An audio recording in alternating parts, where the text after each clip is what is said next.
By through purchase. कहाँ से generate होती है? परचेज से जनरेट होती है आईटीसी। परचेज कौन करता है? कस्टमर। इस केस में हमारे पास दो होंगे, हम बात कर रहे हैं बी टू बी की। किसकी बात कर रहे हैं? B to B, business to business की बात कर रहे हैं। क्लियर? तो इस केस में सप्लायर और रेसिपिएंट दो होगा, एक होगा सप्लायर और एक होगा रेसिपिएंट। ओके, सप्लायर के यहाँ से रेसिपिएंट कस्टमर ने सामान खरीदा मोबाइल। अभी हम फॉरवर्ड चार्जेस की बात कर रहे हैं, ठीक। तो ये 1,00,000 रुपए की मोबाइल खरीदा, इस पे 18% की जीएसटी, तो टोटल कितना हो गया? 18,000। टोटल वैल्यू उसने कितनी पे की? 1,18,000। क्लियर? अब यही यहाँ पे फॉरवर्ड कर दिया। अब ये यहाँ पे बेचने जा रहा है, ये सेल कर रहा है, तो इसने सेल किया कितने का? 150 का। कितने का सेल किया भाई? मोबाइल 1,00,000 खरीदा, 1,50,000 का। तो जीएसटी रिसीव किस पे की जाती है? टैक्सेबल वैल्यू पे। तो टैक्सेबल वैल्यू कितना है? 1,50,000। तो 1,50,000 का कितना? 18%।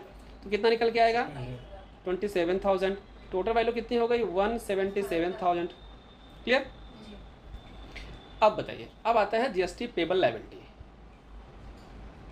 अब तो ये गेम हो गया। अब इसकी लायबिलिटी क्या आएगी? GST payable. हम आईटीसी की बात करेंगे पहले। आईटीसी मतलब कि इनपुट टैक्स क्रेडिट, जो परचेस करते समय हमने क्या किया था? पे किया था। तो परचेस करते समय कितना पे किया? 18,000। कितना पे किया? 18,000। उस प्रोडक्ट पे हमने कितना रिसीव किया? कस्टमर से कितना रिसीव किया? 27,000। और मुझे मिला 18,000। 27,000 ना, 1,50,000 का बेचा ना हमने, तो उस पर जीएसटी कितना लिया कस्टमर से? 27। अब यहीं पे लोगों को कन्फ्यूजन होता है कि भाई जो एक्स्ट्रा है वो तो हमारी इनकम हो गई। जीएसटी कोई भी इनकम नहीं है। आप चाहे 1,000 खरीदिए चाहे 10,000, GST means liability. GST business के ऊपर क्या है? लायबिलिटी है। वो गवर्नमेंट का पैसा है, वो आपको पे करना ही करना है। अब यहाँ पे 18,000 रुपये ऑलरेडी हम पे कर चुके हैं उस प्रोडक्ट का। अब हमें एक्स्ट्रा कितना हमने वसूल लिया उस प्रोडक्ट पे? तो एक्स्ट्रा हमने, क्योंकि 50,000 रुपये एक्स्ट्रा हमने था, 1,00,000 का तो देखे ही आए थे, तो एक्स्ट्रा कितना हमने लिया? 50,000 का। तो 50,000 का 18% हमने कितना रिसीव कर लिया? 9,000 रुपये। तो ये 9,000 रुपये हमको क्या करने पड़ेंगे? पे करने पड़ेंगे गवर्नमेंट को। क्लियर? आईटीसी मतलब कि एडवांस जीएसटी पे, या कोई सामान खरीदते समय जो हम टैक्स पे करते हैं उसी को क्या कहते हैं? आईटीसी कहते हैं, इनपुट टैक्स क्रेडिट।